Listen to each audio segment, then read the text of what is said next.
afternoon, everyone. This is our presentation of group.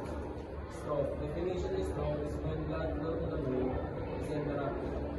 Cause high blood pressure. High blood pressure happens when the force of the blood pushing against your artery ripples consistently. Smoking. Smoking is the act of inhaling and exhaling the smoke from burning tobacco or other substances. Diabetes. Diabetes is a disease where the body has high sugar level. Obesity. Obesity. It's a condition where a person has excessive body fat that may harm their health. Type of stroke.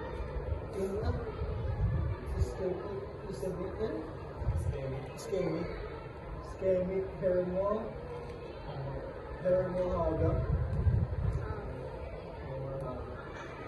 TIA.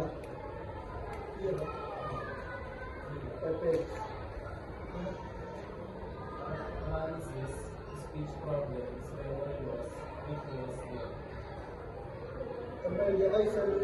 Emergency medical rehabilitation therapy, healthy lifestyle changes, blood pressure control, fitness